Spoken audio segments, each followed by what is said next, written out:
మహాగణుడవైన మా దేవ, సర్వాధికారి, సర్వశక్తి సంపన్నుడా, జీవాధిపతి, ఈ ఘననామానికి స్తోత్రములు చెల్లిస్తున్నాం.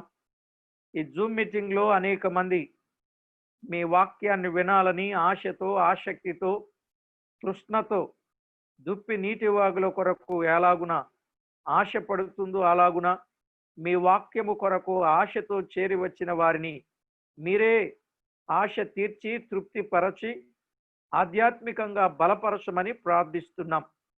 మా ప్రియ ప్రభువా, దినదినము వారిలో మీరు ఇస్తున్న ఆ చక్కని ప్రేరణను బట్టి మిమ్మల్ని స్తుతిస్తున్నాం. చదవబడిన లేఖన భాగమును దీవించి మా అందరికీ అర్థమయ్యేటట్లుగా ఆధ్యాత్మిక జ్ఞానాన్ని మాకు నేర్పించి ఆత్మీయతలో బలపరచి స్థిరపరచమని కోరుచు ఈ సమయంలో మాతో మాట్లాడి మహిమ పొందనై ఉన్న మా ప్రభువైన యేసు క్రీస్తు అమూల్యమైన నామమున స్తోత్రము చెల్లించి ప్రార్థించి వినయులమై వేడుకొనుచు ఉన్నాము తండ్రి, ఆమేన్. ప్రభునందు ప్రియులారా, ఎఫెసీయులకు రాసిన పత్రికను గురించి రాత్రి వేళ కొన్ని విషయాలు చెప్పడం జరిగింది నిన్నటి దినాన. ఈరోజు కూడా కొన్ని విషయాలు మీరు నెమ్మదిగా నోట్ చేయండి. చాలా ప్రాముఖ్యమైనటువంటి విషయాలు ఇవి. ఈ పత్రికను గురించి భక్తులు ఈ విధంగా చెబుతూ ఉంటారు. ఏమని అంటారంటే, ఒకటి, మానవ మనుగడకు మార్గదర్శిని అనగా మంచి నేస్తం. ఈ పత్రిక, ఎఫెసీ పత్రిక, మానవ మనుగడకు మార్గదర్శిని అంటే మంచి నేస్తం. రెండవది, దైనందిన కార్యక్రమమును దినదినము తెలిపే దిక్చూచి. దైనందిన కార్యమును దినదినము తెలిపే దిక్చూచి మాత్రమే కాదు, తేటయైన తీయటి కమ్మదానాన్ని ఇచ్చే తేనె లేక మకరందం. ఈ ఎఫెసీ పత్రిక తేటయైన తీయటి కమ్మదనాన్ని ఇచ్చే తేనె లేక మకరందం అని చెప్పొచ్చు. మాత్రమే కాదు, ధనవంతులను దరిద్రులనుగా చేయడానికి ప్రభు వచ్చిన మాట వాస్తవమే. అయితే దరిద్రులను ధనవంతులను చేసే ఐశ్వర్యం ఈ పత్రిక. అందుకే ఐశ్వర్యం కొరకు చాలా మాటలు ఉన్నాయి. దరిద్రులను ధనవంతులను చేసే ఐశ్వర్యం ఈ పత్రిక. మాత్రమే కాదు, సత్యమును నేర్పించే సత్య సారాంశం. సత్యమును నేర్పించే సత్య సారాంశం ఈ పత్రిక. మాత్రమే కాదు, దాచబడిన ధనమును దోచుకుని, దాచబడిన ధనం దీనిలో చాలా ఉంది. అందుకే దీన్ని పరలోకపు బ్యాంక్ అంటారు. పరలోకపు బ్యాంక్, పరలోకపు బ్యాంక్ అంటారు దేన్ని? ఎఫెసీ పత్రికను. కనుక దాచిపెట్టబడిన ధనాన్నంతా మనము సంపాదించాలి అనే విషయాన్ని చెప్తాడు. మాత్రమే కాదు, తప్పుడు బోధలను తరిమి కొట్టే కొరడ, కాల్చే కొరకంచు ఎఫెసీ పత్రిక అంటారు. తప్పుడు బోధలను తరిమి కొట్టే కొరడ లేక కొరకంచు ఏది? ఎఫెసీయులకు రాసిన పత్రిక. మాత్రమే కాదు, 9వదిగా, అడిగిన వాటికంటే, ఊహించే వాటికంటే అత్యధికంగా అందజేసే వరం ఈ ఎఫెసీ పత్రిక. అడుగు వాటికంటే, ఊహించు వాటికంటే అత్యధికంగా అందచేసే వరం ఈ ఎఫెసీ పత్రిక. మాత్రమే కాదు, అమర్చబడి, అతుకబడి, అభివృద్ధి పొందించే ఆత్మీయ పత్రిక. అమర్చబడి, అతుకబడి, అభివృద్ధి పొందించే ఆత్మీయ పత్రిక ఏదయ్యా అంటే ఎఫెసీయులకు రాసిన పత్రిక. ఈ పత్రికలో ప్రియులారా 7 వర్గాల వారు ఉన్నారు అని మనం నిన్నటి దినాన విన్నాం కదండి. 7 వర్గాల వారు ఉన్నారు. మరి ఈరోజు యేసుక్రీస్తు నామములు 7 ఉన్నాయి. ఒకటి, మొదటి అధ్యాయం 7వ వచనం, ఆ ప్రియుని యందు అన్నాడు. ఆయన ప్రియుడు. ఎఫెసీ పత్రికలో 1 ఆయన ప్రియుడు. ఆయనకున్న ఎఫెసీ పత్రికలో క్రీస్తుకు కలిగిన 7 నామములు. ఆయన ప్రియుడు, నిజమే. మత్తయి 3:17 గాని, మత్తయి 17:5లో గాని, ఈయన నా ప్రియ కుమారుడు, ఈయన యందు నేను ఆనందించుతున్నాను అనే మాట మనం ఎరుగుదాం. రెండవది, 2వ అధ్యాయం 22వ వచనంలో, లేక మొదటి అధ్యాయం 22వ వచనం, మొదటి అధ్యాయం 22వ వచనం, ఆయన శిరస్సు, ఆయన శిరస్సు అనే మాట. 4:16లో కూడా ఆ మాట మనము గమనిస్తాం. ఆయన శిరస్సై ఉన్నాడు అని. ఆయన ప్రియుడు, ఆయన శిరస్సు. మూడవదిగా 2వ అధ్యాయం 14, 15, 16 వచనాలలో, 2వ అధ్యాయం 14, 15, 16 వచనాలలో ఆయన మన సమాధానమై ఉన్నాడు. ఆయన మన సమాధానమై ఉన్నాడు. ఆయనే సమాధానమై ఉన్నాడు. ఇక 4వది 2:20లో, 2:20, ముఖ్యమైన మూలరాయి అయి ఉన్నాడు. ముఖ్యమైన మూలరాయి అయి ఉన్నాడు.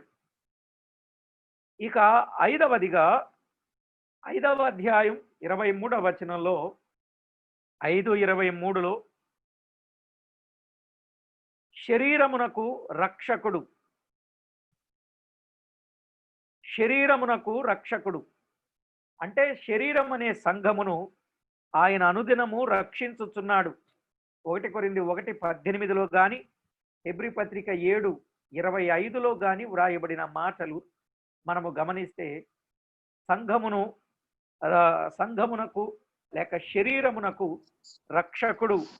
ఇక 6వది 5వ అధ్యాయం 25 నుండి 27 వచనాలు, 5వ అధ్యాయం 25 నుండి 27 వచనాలు, సంఘమునకు భర్త. ఎందుకంటే సంఘమునకు సమర్పించుకున్నవాడు ఆయనే, తను తాను పాట్లు పడిన వాడు ఆయనే, రక్తము కార్చిన వాడు ఆయనే, దానిని పోషించుతూ ఉన్నవాడు ఆయనే, సంరక్షించుతున్నవాడు ఆయనే. అందుకే ఆయన సంఘమునకు భర్త. ఇక 7వదిగా 6వ అధ్యాయం 9వ వచనంలో, ఆయన యజమానుడు, ఆయన యజమానుడు. అవును, సర్వాధికారము కలిగి పాలించేవాడు యజమానుడు అనే మాట మనము గమనిస్తాం. మనము 7 విషయాలు విన్నాం. 1, ఆయన ప్రియుడు. 2, ఆయన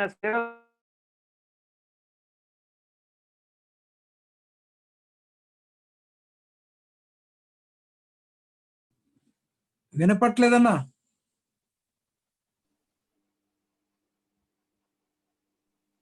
అన్న సౌండ్ రావడం లేదన్నా. శ్రీకాంత్ అన్న చూడండి కొంచెం.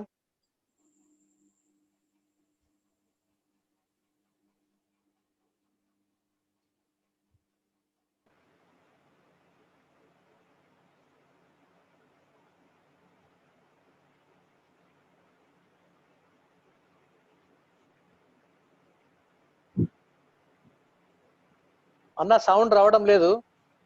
చూస్తున్నా వస్తున్నా.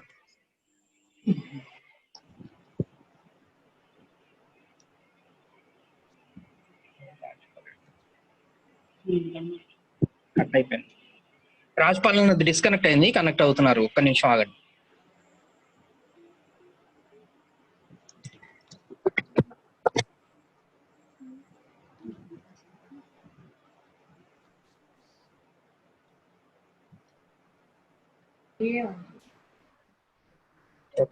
ఆయన మన సమాధానమై ఉన్నాడు. 4, ముఖ్యమైన మూలరాయి అయి ఉన్నాడు. 5 శరీరమునకు రక్షకుడై ఉన్నాడు. 6 సంఘమునకు భర్త. 7 యజమానుడు. కాబట్టి ప్రియులారా, ప్రభు అయిన యేసు క్రీస్తు యొక్క విశేషం, ఆయన నామములు 7 మనము తేటగా విన్నాం. మనం చదువుకున్న వచన భాగానికి వద్దాం. ఎఫెసీయులకు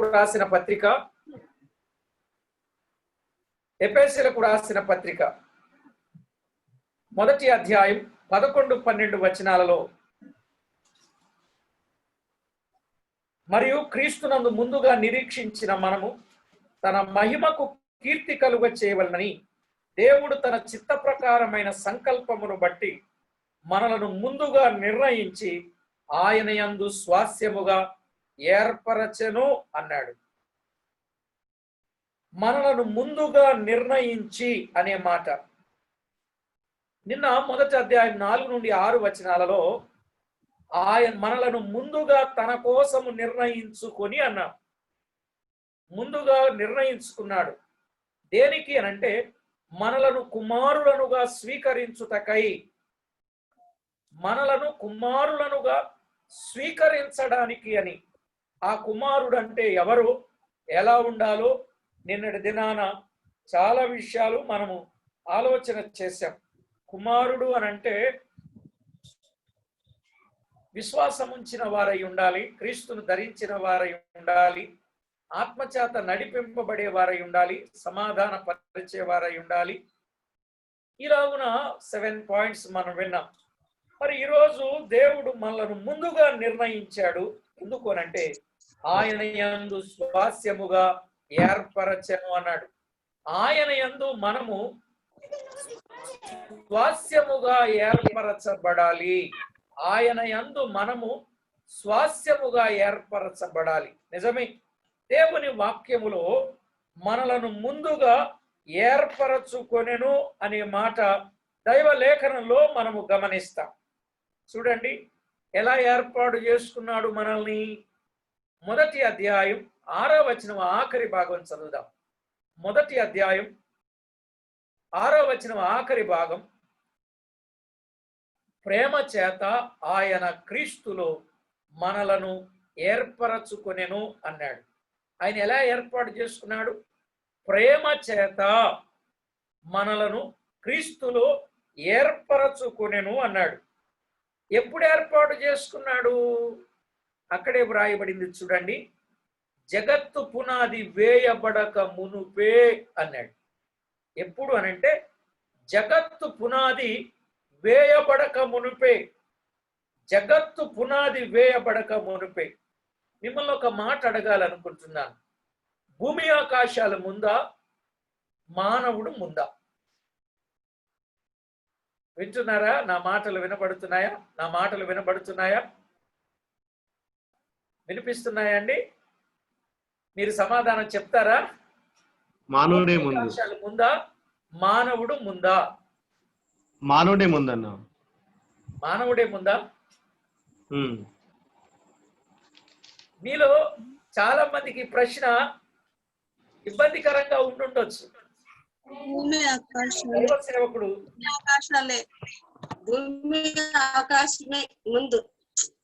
బూటు వేసుకొని ఈ వాక్యం చెప్తున్నాడు, జగత్తు పునాది వేయబడక ముందే మానవుని క్రీస్తులో ప్రేమించను, ఏర్పాటు చేసుకొని అని చెప్తా ఉంటే 10 మంది జ్ఞానం కలిగిన వారు ఊరిలో వాళ్ళు వచ్చి అన్నారు, అయ్యా జగత్తు పునాది వేయబడక ముందే ఆయన ఏర్పాటు చేసుకున్నారన్నారు. జగత్ అంటే భూమి ఆకాశాలు కదా. ఆదికాండం 1వ అధ్యాయములో ఆది యందు దేవుడు భూమి ఆకాశాలను సృజించాడని ఉంది కదా. 6వ రోజు కదా మానవుని సృజించింది. మరి జగత్తు పునాది వేయబడక ముందే అంటున్నారు. ఇది రైటా, అది రైటా అని అడిగారు. ఈ సూటు బూటేసుకున్న ఆయన ఏది రైటో చెప్పలేకపోయాడు. అయితే ఒక ఆయన ఆ సంఘంలో ఉన్నాడు, చాలా కడు బీద, నిరుపేద, ఒంటి మీద చొక్కా కూడా లేనంత బీదవాడు. ఆయన అన్నాడు, జ్ఞానులారా దానికి సమాధానం నేను చెప్తాను, వింటారా అన్నాడు. సూటు బూటేసుకున్న ఆయనే చెప్పలేకపోయాడు. నువ్వేం చెప్తావయ్యా, చదువుకున్న ఆయనే చెప్పలేకపోయాడు, చదువులే నువ్వేం చెప్తావు అన్నాడు. అనేసరికి అన్నాడు, సార్ నాకు టైం ఇవ్వండి నేను చెప్తాను అన్నాడు. సరే చెప్పు అన్నారు. నేను చెప్పాలంటే నేను అడిగేదానికి సమాధానం మొదట మీరు చెప్పండి అన్నాడు. నాగార్జున సాగర్ గాని, ధవళేశ్వరం ప్రాజెక్టు గాని, లింగన్ముఖి డ్యామ్ గాని కట్టాకుందా కట్టక ముందు ఉందా అన్నాడు. అంటే వెంటనే అన్నారు, కట్టాకుంటది కానీ కట్టక ముందు ఎక్కడుంటదయ్యా పిచ్చోడా అన్నారు. వెంటనే అన్నాడు, మీరు పిచ్చోడు నేను కాదు, కట్టక ముందే ఉంది అన్నాడు. కట్టక ముందు ఎక్కడ ఉంటదయ్యా? అదే చెప్తాను అన్నాడు. సార్ అది కట్టక ముందు వాళ్ళు చెప్పారు, కట్టాకే ఉంటది అని చెప్పారు. సార్ అది కట్టక ముందే ఉంది, కట్టక ముందు పేపర్ మీద ఉంది, పేపర్ మీదకి రాకముందు ఇంజనీర్ గారి బ్రెయిన్ లో ఉంది అని చెప్పారు. ఓ భలే చెప్పావు. మరి ఈ రెండింటి వాస్తవాలు ఏమిటి? ఇప్పుడు చూడండి, భూమి ఆకాశాలు ముందని కొందరు, మానవుడే ముందని కొందరు. ఇప్పుడు రెండు వర్గాలు ఉన్నవారు తేటగా వినాల్సిన గొప్ప మాట అదేమిటి అని అంటే, మానవుడే ముందు సార్ అన్నాడు. ఎట్లా అంటే, ఆది యందు దేవుడు భూమి ఆకాశాలను సృజించాడు, 5 దినాలు సృష్టిని చేశాడు, 6వ రోజున మానవుని చేసి అనుభవించు రాజా అని అప్పగించాడు సార్. ఇప్పుడు మానవుడే ముందు సార్ అన్నాడు. మానవుడే ముందా? అవునండి. ఒకవేళ మానవుణ్ణి ముందు తయారు చేసుంటే శూన్యములో ఎక్కడుంటారు సార్? అందుకే ముందు మానవుని తయారు చేయకుండా మానవుని కొరకు భూమి ఆకాశాలను తయారు చేసి ఆ తర్వాత మానవుని సృష్టించాడు సార్ అన్నాడు. భలే చెప్పావు, ఏం చదువుకున్నావు అన్నాడు. అప్పుడు ఆయన అన్నారు, సార్ ఉన్నది ఉన్నట్టు చెప్పడానికి చదువెందుకు సార్ అన్నాడు ఆయన. వాస్తవం చెప్పడానికి చదువుతో అవసరం లేదు ప్రియులారా. నిజమే, దేవుని వాక్యాన్ని బట్టి ఆయన చెప్పగలిగాడు. మరి ఈ వచనం ఏమిటి అని అంటే, ఇది రైటే అది రైటేనండి అన్నాడు. ఆ తర్వాత మరో మాట చెప్పాడు, సార్ ఒక విషయం తేటగా చెప్తున్నా, మీరు జాగ్రత్తగా వినండి సార్. భూమి ఆకాశాలు మానవుని కోసమా, మానవుడు భూమి ఆకాశాల కోసమా చెప్పండి సార్ అన్నాడు. ఇప్పుడు మీరు చెప్పండి సార్, భూమి ఆకాశాల కొరకు మానవుడా, మానవుని కొరకే భూమి ఆకాశాల? మానవుని కొరకే భూమి ఆకాశాలు. అంటే దీనిని బట్టి ఎవరు ఫస్ట్ ఎవరు నెక్స్ట్ అండి? భూమి ఆకాశాలే ఫస్టా? కాదు, మానవుడే ఫస్ట్. మానవుని కొరకే సమస్తాన్ని. కనుక మానవుని జగత్తు పునాది వేయబడక మునిపే ప్రేమ చేత క్రీస్తులు ఏర్పాటు చేసుకున్నాడు. ఎప్పుడు ఏర్పాటు చేసుకున్నాడు విన్నాం, జగత్తు పునాది వేయబడక ముందే. మరి ఏర్పాటు చేసుకున్నది ఎవరు? ఒకటి తండ్రి అయిన దేవుడు ఏర్పాటు చేసుకున్నాడు. తీతు పత్రికలో తండ్రి అయిన దేవుడు ఏర్పాటు చేసుకున్నాడు. ఎలా ఏర్పాటు చేసుకున్నాడు? మూడవది, ఎలా ఏర్పాటు చేసుకున్నాడు? ముందు ఎప్పుడు ఏర్పాటు చేసుకున్నాడు? 2 ఎవరిని ఏర్పాటు చేసుకున్నాడు? 3 ఎలా ఏర్పాటు చేసుకున్నాడు? తెస్సలోనికలకు రాసిన మొదటి పత్రిక 1వ అధ్యాయం 4-5 వచనాలండి.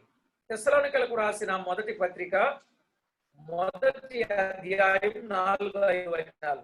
అనగా, దేవుని వలన ప్రేమింపబడిన సహోదరులారా, మీరు ఏర్పరచబడిన సంగతి అనగా మా సువార్త మాటతో మాత్రము కాక శక్తితోనూ పరిశుద్ధాత్మతోనూ సంపూర్ణ నిశ్చయతతోనూ మీ వద్దకు వచ్చి ఉన్న సంగతి మీకు తెలియను అన్నాడు.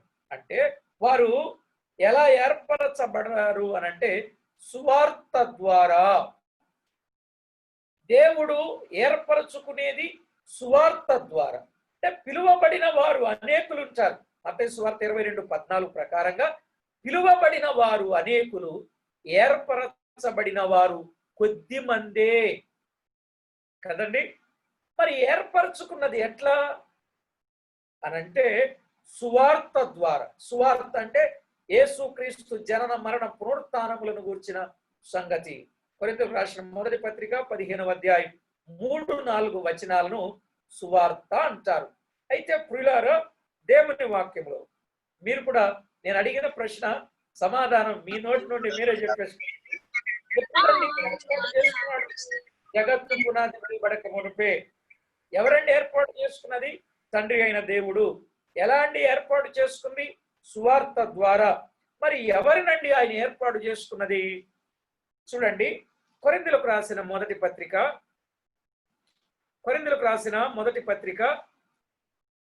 మొదటి అధ్యాయం 27 నుండి 29 వచనాలు చదువుతున్నాను. కొరింథీయులకు రాసిన మొదటి పత్రిక మొదటి అధ్యాయం 27 నుండి.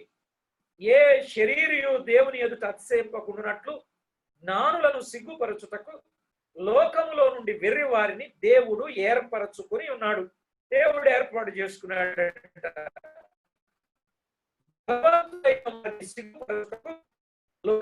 బలహీనులైన వారిని దేవుడు ఏర్పరచుకున్నాడు.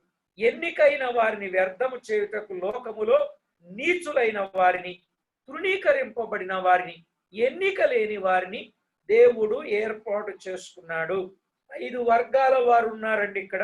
1 వెర్రివారు, 2 బలహీనులు, 3 ఎన్నిక లేని వారు లేక నీచులైన వారు, 4 తృణీకరింపబడిన వారు, 5 ఎన్నిక లేని వారు. గుర్తుపెట్టుకోవాలి బాగా.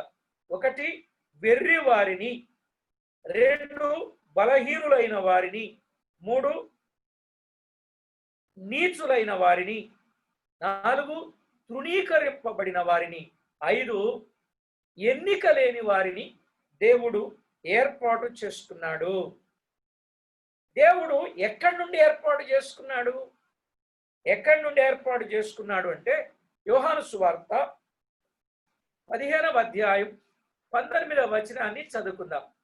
యోహాను సువార్త 15వ అధ్యాయం 19వ వచనం. మీరు లోక సంబంధులైన ఎడల లోకము తన వారిని స్నేహించును. అయితే మీరు లోక సంబంధులు కారు, నేను మిమ్మును లోకములో నుండి ఏర్పరచుకొంటిని అన్నాడు. ఎక్కడి నుండి? లోకములో నుండి ఆయన మనలను ఏర్పరచుకున్నాడు. లోకములో నుండి. లోకము దాని ఆశ గతించిపోతుంది గనుక గతించిపోకుండా ఉండకుండునట్లు దేవుడు లోకములో నుండి మనలను ఆయన ఏర్పాటు చేసుకున్నాడు అనే విషయాన్ని దేవుని వాక్యంలో మనము చూస్తున్నాం. దేవుడు ఎక్కడి నుండి ఏర్పాటు చేసుకున్నాడు? లోకములో నుండి. ఇక 6వది, ఆయన ఎందుకు ఏర్పాటు చేసుకున్నాడు? మానవులను దేవుడు ఎందుకు ఏర్పాటు చేసుకున్నాడు? తెస్సలోనికలకు రాసిన 2వ పత్రిక 2వ అధ్యాయం 13వ వచనాన్ని మనం చదువుకుందాం. 2:13. ప్రభువు వలన ప్రేమింపబడిన సహోదరులారా, ఆత్మ మిమ్మును పరిశుద్ధపరచుట వలనను మీరు సత్యమును నమ్ముట వలనను రక్షణ పొందుటకు దేవుడు ఆది నుండి మిమ్మును ఏర్పరచుకొనెను అన్నాడు. దేనికండి?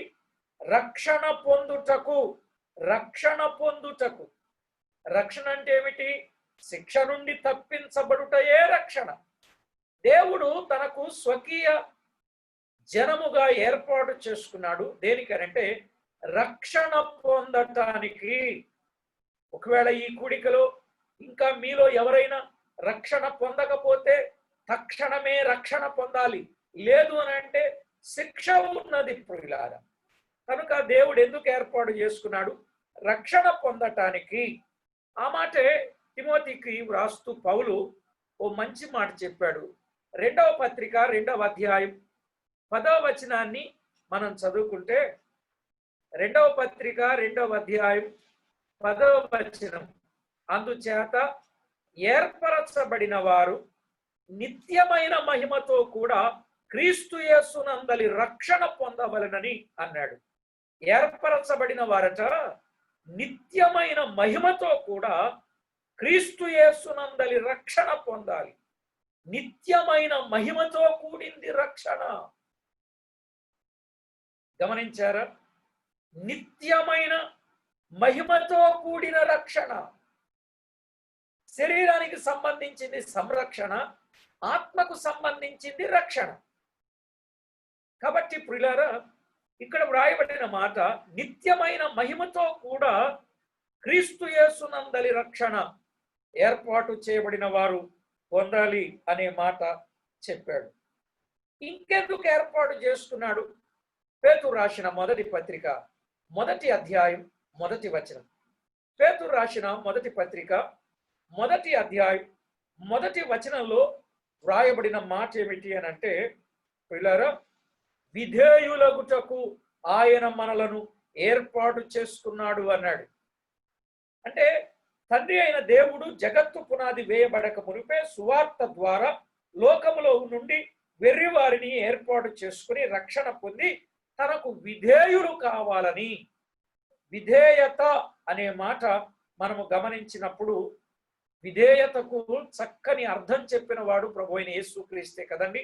హెబ్రీ పత్రిక 5:7లో తాను పొందిన శ్రమల వలన ఆయన విధేయత నేర్చుకొనెను అనే మాట దేవుని వాక్యంలో మనము చూస్తున్నాం. ప్రియులారా, లేఖన భాగంలో మనము గమనించిన మాట విధేయులం కావటానికి. ఇక తర్వాత ఆయన ఎందుకు ఏర్పాటు చేసుకున్నాడు అనంటే, ఎఫెసీ పత్రికలో, మన పత్రికలో 1:12లో మనం చదువుకున్న మాటలు, ఆయన యందు స్వాస్యముగా ఏర్పరచెను అన్నాడు. అంటే మనం ఆయనకు స్వాస్యముగా ఉండడానికి. స్వాస్యము అనే మాట ఇశ్రాయేలీయుల కొరకు చెప్పబడిన మాట గమనిస్తే ద్వితీయోపదేశకాండం 7:6లో తనకు స్వకీయ సాంపాద్యం మాట, తనకు స్వకీయ సాంపాద్యము అనే మాట మనం స్వకీయ సాంపాద్యముగా ఉండాలి, సొంతమైనటువంటి వారంగా ఉండాలని. ఇంకెందుకు ఆయన ఏర్పాటు చేసుకున్నాడు మనల్ని అనంటే, యోహాను సువార్త 15వ అధ్యాయం 16వ వచనం. యోహాను సువార్త 15వ అధ్యాయం 16వ వచనాన్ని చదువుకుంటే, మీరు నన్ను ఏర్పరచుకోలేదు, మీరు నా పేరట తండ్రిని ఏమి అడుగుదురో అది ఆయన మీకు అనుగ్రహించినట్లు మీరు వెళ్ళి ఫలించుటకును మీ ఫలము నిలిచియుటకును నేను మిమ్మును ఏర్పరచుకొని నియమించి అన్నాడు. దేవుడు ఎందుకు ఏర్పాటు చేసుకున్నాడట?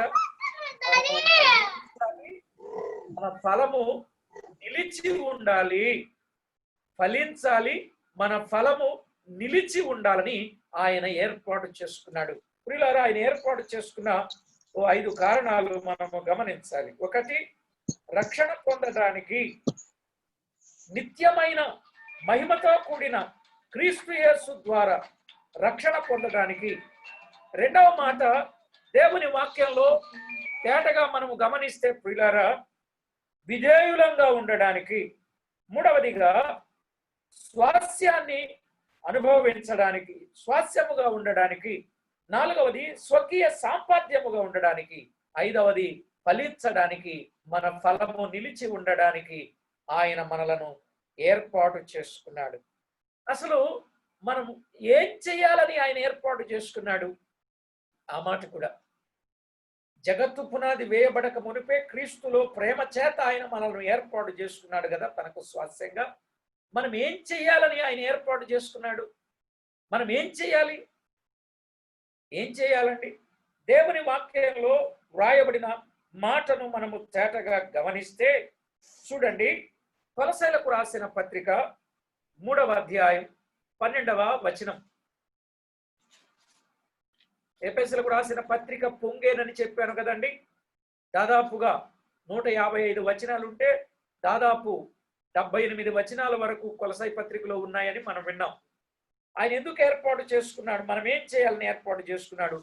కొలసై పత్రిక 3వ అధ్యాయం 12వ వచనం. కాగా దేవుని చేత ఏర్పరచబడిన వారు పరిశుద్ధులను ప్రియులైన వారికి తగినట్లు మీరు జాలిగల మనసును, దయాళుత్వమును, వినయమును, సాత్వికమును, దీర్ఘశాంతమును ధరించుకొనుడి.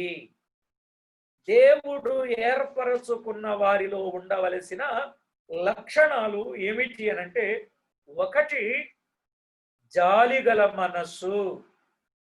విన్నారా? ఒకటి జాలిగల మనస్సు ప్రియులారా, జాలిగల మనస్సు అన్నాడు. రెండవది దయాళుత్వం, దయా, దీర్ఘశాంతం, వీటన్నిటి కోపకు చెందింది, దయ కలిగిన మనసు. ఇక మూడవది వినయం అన్నాడు. వినయం, ఘనతకు ముందుంటుందే వినయం, ఆ వినయం. ఇక నాలుగవది సాత్వికం అన్నాడు. సాత్వికం, సాత్వికం అంటే కీడును సహించే గుణం, కీడును సహించే గుణం సాత్వికం. ఇక ఐదవది దీర్ఘశాంతం. ఇవి ధరించాలి. దేవుని చేత ఏర్పరచబడిన వారు ఇవి ఖచ్చితంగా ధరించాలండి. విలువైన వస్త్రాలు కాదు, గొప్ప గొప్ప ఆభరణాలు కాదు. ఈవేళ వస్త్రాల మీద, వస్తువుల మీద ఉన్నంత ధ్యాస వాక్యం మీద ఉందంటారా? సత్క్రియల చేత అలంకరించబడాలి అని చెప్పాడు తిమోతికి రాస్తూ. సిస్టర్స్ కానీ బ్రదర్స్ కానీ చక్కగా అలంకరించబడాలి, ధరించుకోవాలి అన్నాడు. 5 మాత్రమే కాదు, ఇంకా దేనికి ఆయన మనల్ని ఏర్పాటు చేసుకున్నాడు అనంటే, దేవుని వాక్యంలో వ్రాయబడిన మాట, ఎఫెసీయులకు రాసిన పత్రిక 1వ అధ్యాయం 11వ వచనంలో దేవుడు ఎందుకు ఏర్పాటు చేసుకున్నాడు చదివితే వ్రాయబడిన మాట. దేవుడు ఎందుకు ఏర్పాటు చేసుకున్నాడు? ఎఫెసీ పత్రిక 1:11. 1:11లో వ్రాయబడిన మాట ఏమిటి అని అంటే, అక్కడ వ్రాయబడిన మాట చూడండి. తన మహిమకు కీర్తి కలుగ చేయవలనని అనే మాట. దేవుడు ఎందుకు ఏర్పాటు చేసుకున్నాడు? తన మహిమకు కీర్తి కలుగ చేయాలి, తన మహిమకు కీర్తి రావాలని ఆయన మనల్ని ఏర్పాటు చేసుకున్నాడు. అంటే దినదినం, అనుదినం దేవునికి మహిమ వచ్చే కార్యాలు మనము చేయాలి అనే సత్యాన్ని తేటగా మనము గమనిస్తాం ప్రియులారా.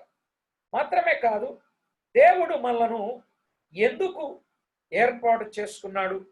పేతురు రాసిన 1వ పత్రిక 2వ అధ్యాయం 9వ వచనం, 2:9లో వ్రాయబడిన మాట. అయితే మీరు చీకట్లో నుండి ఆశ్చర్యకరమైన తన వెలుగులోనికి మిమ్మును పిలిచిన వాని గుణాతిశయములను ప్రచురము చేయు నిమిత్తము ఏర్పరచబడిన వంశమును అన్నాడు. అంటే దేవుడు ఏర్పరచబడిన వంశంగా ఎందుకు చేసుకున్నాడు అంటే, ఆయన గుణాతిశయములను ప్రచురించటానికి. దేవుడు ఏర్పాటు చేసుకున్నది ఎందుకండి? మౌనంగా ఉండడానికి కాదు, మన సొంత కార్యాలలో నిమగ్నమై ఉండడానికి కాదు, దేవుని గుణాతిశయములను ప్రచురించడానికి. నిజమే, ఆయన గుణాతిశయములను ప్రచురించకపోతే ఎవరు చెప్తారండి? దేవుడు ఒక వ్యక్తిని ఏర్పాటు చేసుకున్నది దేనికి అని అంటే, విషయం మనకు అర్థం కావాలి. ఆ రోజు ఇశ్రాయేలీలలో నుండి లేవి గోత్రాన్ని, లేవి గోత్రములో నుండి అహరోనును అతని కుమారులను దేవుడు ఎందుకు ఏర్పాటు చేసుకున్నాడో ఓ 3 మాటలు కూడా మనము చదవచ్చు. ఒక్క వచనం పాత నిబంధనకు వెళదాం చూడండి. దినవృత్తాంతముల 2వ గ్రంథం 29వ అధ్యాయం 11వ వచనాన్ని మనం చదువుకుందాం. 29వ అధ్యాయం 11వ వచనాన్ని మనం చదువుకుందాం. దినవృత్తాంతముల 2వ గ్రంథం 29వ అధ్యాయం 11వ వచనం. నా కుమారులారా, తనకు పరిచారకులై ఉండి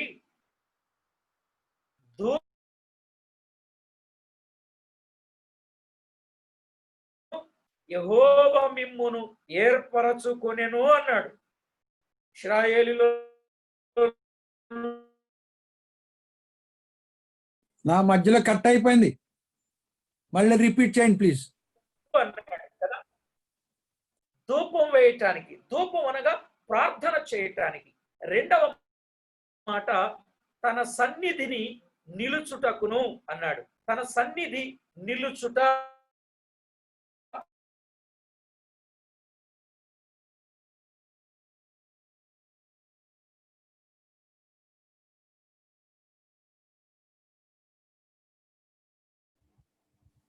సౌండ్ లేదన్నా. వాయిస్ కట్ అయిందన్నా. ఒకటి ధూపం వేయటానికి, రెండు ఆయన సన్నిధిని నిలుచుండడానికి, మూడు పరిచర్య చేయడానికి ఆయన ఏర్పాటు చేసుకున్నాడు. అక్కడ వారితో ఒక మాట అన్నాడు, గనుక మీరు అశ్రద్ధ చేయకుడి అన్నాడు కదండి. గనుక మీరు ఏం చేయకూడదు? అశ్రద్ధ చేయకూడదు. ఎందుకంటే ఇర్మియా గ్రంథంలో చెప్పబడినట్లు అశ్రద్ధగా చేయువాడు శాపగ్రస్తుడవుతాడు. అంటే ఆయన గుణాతిశయములను ప్రచురించకుండా ఉండేవాడు శాపగ్రస్తుడు. ఏమండి, అశ్రద్ధగా చేసేవాడే శాపగ్రస్తుడైతే అస్సలు చేయనోడు సంగతి ఏంటండి? ఇవాళ అస్సలు చేయనోళ్ళు కొంతమంది ఉన్నారు. ఆయన గుణాతిశయములను ప్రచురం చేయడానికే దేవుడు మనలను ఏర్పాటు చేసుకున్నాడు. ప్రియులారా, దేవుడు ఏర్పాటు చేసుకున్నది మనకి పేరు తెచ్చుకోవాలనా, ఆయనకు పేరు తేవాలనా? మరొక వచనం చూడండి, క్రొత్త నిబంధనలో అపోస్తలుల కార్యముల గ్రంథం 15వ అధ్యాయం 25వ వచనాన్ని చదువుకుందాం. 15:25. కనుక మనుషులను ఏర్పరచుడి, మన ప్రభు అయిన యేసుక్రీస్తు పేరు కొరకు తమ్మును తాము అప్పగించుకొనిన బర్నబా పౌలను. ఆ మాటలు చూడండి. వారు దేని కొరకు అప్పగించుకున్నారు? ప్రభువుకు పేరు తేవాలని.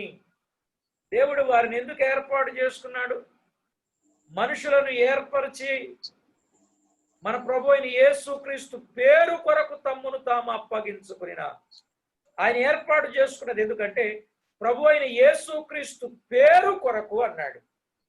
అంటే యేసుక్రీస్తు ప్రభువుకు పేరు తేవాలి.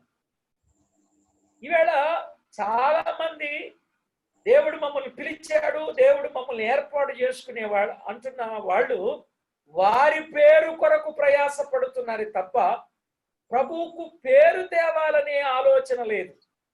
మనమేం కనపడాల్సిన అవసరం లేదండి. ప్రభువుకు పేరు వస్తే చాలు. ఈ మంటి ఘటము ద్వారా ప్రభువు మహిమపరచబడితే చాలు. పిల్లల విషయాన్ని తేటగా గమనించాలి. ప్రభు పేరు కొరకు అప్పగించుకొనినటువంటి మనుషులను ఏర్పాటు చేసుకున్నారు. నిజమే. ఈవేళ చాలా మంది చేసే పని ఏంటంటే వారు ఇమేజ్ కొరకు ప్రయాసపడుతున్నారు. సగకాలం సేవలో సగకాలం తమకు ఇమేజ్ రావాలి, ఇక మిగిలిన సగకాలం తమ ఇమేజ్ డ్యామేజ్ కాకుండా పని చేయాలనుకుంటున్నారు. ఇమేజ్ కోసం, ఆ తర్వాత డ్యామేజ్ కాకుండా ఉండడం కోసం ప్రజలు అందుకే సంఘ సత్యాలను ప్రక్కన పెట్టి వాళ్లే సంఘాలకు బాసులైనట్టు ప్రజలను గజగజ వణికిస్తున్నారు. ఈవేళ చూడండి, దేవుడంటే భయపడే ప్రజల కంటే దేవుని సేవకులంటే భయపడేటట్లు చేసేవాళ్ళు చాలా మంది ఉన్నారు. ఇవి చెప్పాలని కాదు నా ఉద్దేశం. ప్రభువుకు పేరు తేవాలి మనం. దేవుడు అందుకే మనలను ఆయన ఏర్పాటు చేసుకున్నాడు అనే మాట మనము గమనిస్తాం. ప్రియులారా, దేవుడు ఎందుకు ఏర్పాటు చేసుకున్నాడో మనకు అర్థమైంది కదా. మరి దేవుడు ఏర్పరచుకునే వారికి వచ్చే ప్రయోజనాలు ఏమిటి? టక చెప్తాను మన సమయ భావాన్ని బట్టి. మీరు రాసుకోండి త్వరగా. ఏర్పరచబడిన వారికి కలిగే ప్రయోజనాలు ఏమిటా ప్రయోజనాలు అని అంటే, నెంబర్ 1, లూకా సువార్త 18:7లో లూకా 18:7లో వారి ప్రార్థన విని న్యాయము తీరుస్తాడు. ఏర్పరచుకున్న వారికి వారి ప్రార్థన వింటాడు, వారికి న్యాయము తీరుస్తాడు.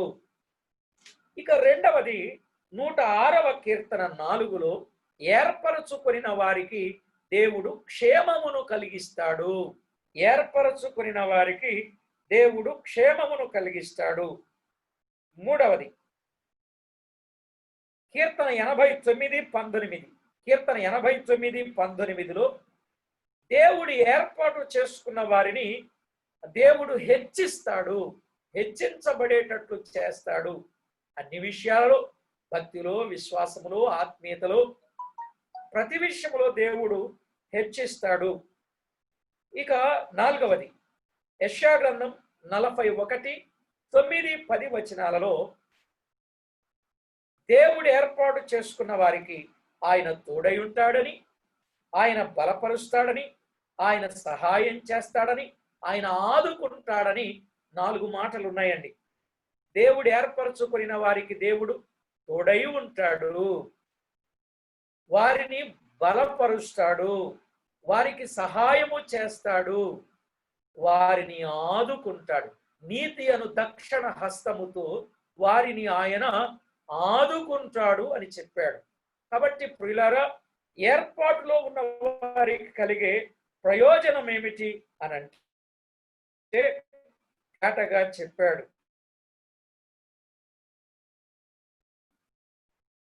హగ్గయి గ్రంథంలో 2వ అధ్యాయం 23వ వచనంలో, హగ్గయి గ్రంథం 2వ అధ్యాయం 23వ వచనంలో వారిని ముద్ర ఉంగరముగా చేతును అన్నాడు. దేవుడు ఏర్పాటు చేసుకున్న వారిని ముద్ర ఉంగరముగా, అంటే వారు చెప్పిందే శాసనం అన్నట్లుగా ముద్ర ఉంగరంగా చేస్తాను అన్నాడు. మాత్రమే కాదు ప్రియులారా, తర్వాత మాట మనము 7వదిగా మనం వింటాం. యెషయా గ్రంథం 65:22లో దేవుడు ఏర్పరచుకున్న వారి ఆయుష్ వృక్షాయుష్యమంతా ఉంటుంది అన్నాడు.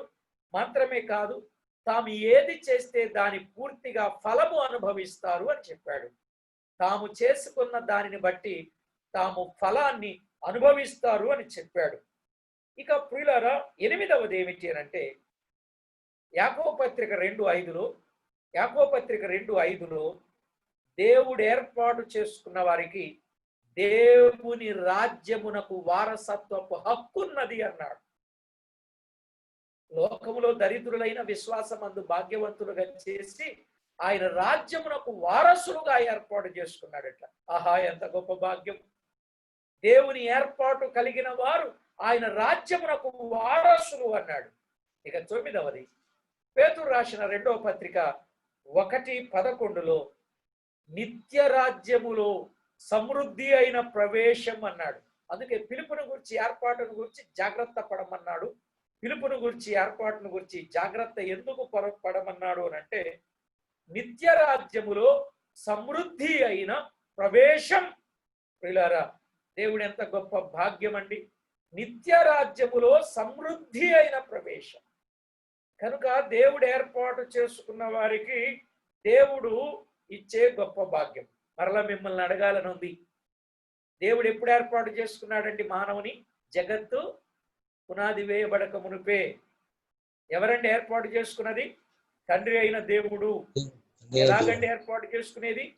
సువార్త ద్వారా. ఎవరినండి ఏర్పాటు చేసుకున్నది? జ్ఞానుల్ని కాదు, గొప్పవారిని కాదు, డబ్బున్న వారిని కాదు, ఎన్నికైన వారిని కాదు, ధనవంతులను కాదు. ప్రియులారా, వెర్రి వారిని, బలహీనులను, నీచులు, తృణీకరింపబడిన వారు, ఎన్నిక లేని వారిని ఎక్కడి నుండి ఏర్పాటు చేసుకున్నాడు? లోకములో నుండి అన్నాడు. ఎందుకు ఏర్పాటు చేసుకున్నాడు? రక్షణ పొందడానికి, విధేయులవ్వటానికి, తనకు స్వాస్యంగా ఉండడానికి, స్వకీయ సాంపాద్యంగా ఉండడానికి, ఫలించడానికి, ఫలము నిలిచి ఉండడానికి ఆయన ఏర్పాటు చేసుకున్నాడు. ఏర్పాటులో ఉన్న వారు ఏం చేయాలి? ఖాళీగా ఉండాలా? లేదు. వారికి ఒక పని ఉంది. ఏమిటి అని అంటే, జాలిగల మనసని, దయాళత్వమని, మంచితనమని, సాత్వికమని, దీర్ఘశాంతాన్ని ధరించుకొని ఆయన గుణాతిశయములను ప్రచురిస్తూ దేవుని మహిమకు కీర్తి కలుగచేసి ప్రభు అయిన యేసుక్రీస్తుకు పేరు తేవాలి. అంటే ధూపం వేయాలి, తన సన్నిధిని నిలవాలి. మాత్రమే కాదు, పరిచర్య చేయాలి అశ్రద్ధ లేకుండా. అందుకే దేవుడు ఏర్పాటు చేసుకున్నాడు. ఏర్పరచబడిన వారికి ప్రయోజనాలు ఏమిటి? వారి ప్రార్థన వింటాడు, న్యాయం తీరుస్తాడు, వారికి క్షేమం ఇస్తాడు, వారిని హెచ్చిస్తాడు, వారికి తోడై ఉంటాడు, వారిని బలపరుస్తాడు, వారికి సహాయం చేస్తాడు, వారిని ఆదుకుంటాడు, ముద్ర ఉంగరంగా చేస్తాడు, తాను చేసినది పూర్తిగా అనుభవించేటట్టు చేస్తాడు. దేవుని రాజ్యమునకు వారసులుగా చేస్తాడు. నిత్య రాజ్యములో సమృద్ధి అయిన ప్రవేశం ఇస్తాడు. అంతేకాదు, ఒక్క మాట చెప్తానండి. యెషయా గ్రంథం 42:1 దేవుడు ఏర్పాటు చేసుకున్నవాడు ఆయన ప్రాణమునకు ప్రియుడు అన్నాడు. నేను ఏర్పరచుకుని నా సేవకుడు, నేను ఆదుకును నా సేవకుడు, నా ప్రాణమునకు ప్రియుడు అన్నాడు. సేవకుడు అంటే సేవా పిలుపుండి సేవా ప్రతిష్ట కలిగి సేవ చేసేవారు సేవకులే, ప్రభువును సేవించేవారు ఆరాధించేవారు సేవకులే. ఆ మాటలు మనము గమనించాలి. సేవించేవారు సేవకులే, సేవ చేసేవారు సేవకులే. వారట 9వ మాట దేవుని ప్రాణమునకు ప్రియులు అన్నాడు. నిజానికి దేవుడు ఏర్పాటు చేసుకున్న వారు దేవుని ప్రాణానికి ప్రియం అన్నాడు. కనుక మనమందరం దేవుని ప్రాణానికి ప్రియమైన జనాంగంగా ఉందామండి. మరి దేవుని ప్రాణానికి ప్రియమా హేయమా? ఒకవేళ ఇప్పటి వరకు దేవునికి హేయమైన కార్యాలు చేసిన ఇక నుండి ఆయన ఏర్పాటులో ఉండి దేవునికి ప్రియమైన కార్యాలు మనం చేయటానికి సిద్ధపడదాం. చెప్పండి, మనం ఎలా ఉందాం? ఈ రోజైనా దేవునికి ప్రియమైన వారంగా మారాలని, ఆయన ఏర్పాటులో ఉండాలని ఆశ ఎంతమందికి ఉందండి? Thank you brother, thank you. ప్రియమైన వారంగా ఉండాలని. Thank you brothers, thank you sisters. మనము దేవునికి ప్రియంగా ఉండాలి. ఆయన ప్రాణానికి ప్రియమటండి. మనం అన్నిటికంటే తీపైంది ప్రియమైంది ఏది? ప్రాణమే కదా. కానీ మన ప్రాణం తీపి, కానీ మనం ఆయనకు తీపట.